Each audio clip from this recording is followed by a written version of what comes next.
Bueno, yo estoy presentando actualmente Cuerpo de Letra en FICUNAM y la película se focaliza en un grupo de pintadistas, podemos decir, de personas que realizan pintadas por encargo, por encargo como propaganda política en la calle, en la víspera de las elecciones,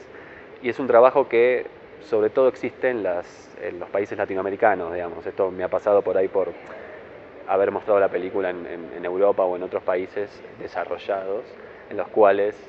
no era tan fácil de identificar este trabajo, porque en general el graffiti o la figura del artista callejero tiene más que ver con justamente esa cultura del street art,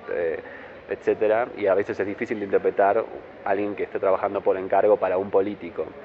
Lo interesante de esto es que ellos intervienen en un espacio de una forma ilegal, de la misma forma que sucede con los grafitis, digamos, pero por pedido de las esferas políticas que a veces incluso toman decisiones sobre esos mismos territorios. Entonces hay una contradicción ahí y una especie de tensión que tiene que ver con el uso del espacio y la tensión por el mantenimiento de esos espacios, que siempre me pareció interesante y paradójica en Argentina, y me parece que en las pintas de Perú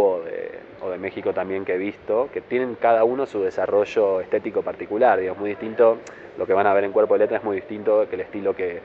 tienen acá en Ciudad de México o que he visto en internet en Lima o en diferentes otras ciudades de Latinoamérica, en las cuales se desarrolla un lenguaje gráfico que tiene mucho que ver con la cultura popular, digamos, ¿no? Con una especie de... Y además es interesante también en este momento de las plataformas digitales cómo hay una traducción a veces de determinados signos o modismos que tienen que ver con la jerga digital o de las redes sociales a la pared analógica, pintada, chorreante, que está en la calle y que suele ser ocupada por las noches, ¿no? Cuando las arterias están un poco más despejadas para poder trabajar con tranquilidad, como sucede por lo menos en la película, se puede ver fácilmente.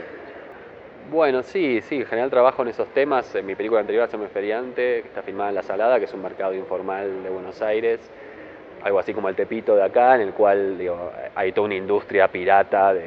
también de réplica de películas y etcétera. Me parece que hay una simbiosis ahí en lo que uno reconoce como legal e ilegal, que es una zona gris intermedia que me interesa, digamos, como paradójicamente también a nivel de gobierno, a nivel de Estado también, todas las contradicciones que tiene el Estado para poder gobernar y esas contradicciones en las cuales la política también tiene que ponerse en movimiento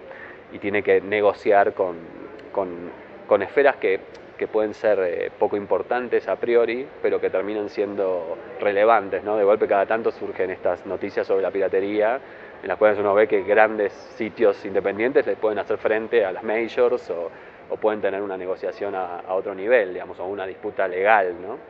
Me parece que un poco es un tema pertinente porque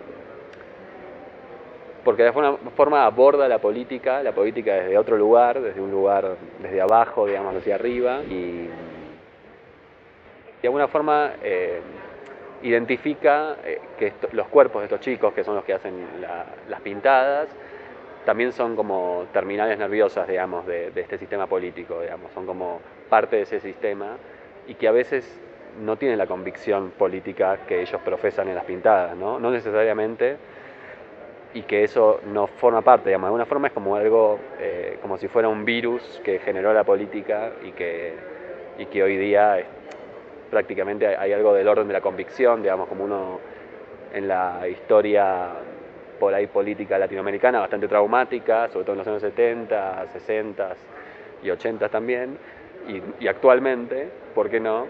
Que vaya que es conflictiva. Me parece que hay una forma de ver cómo atraviesa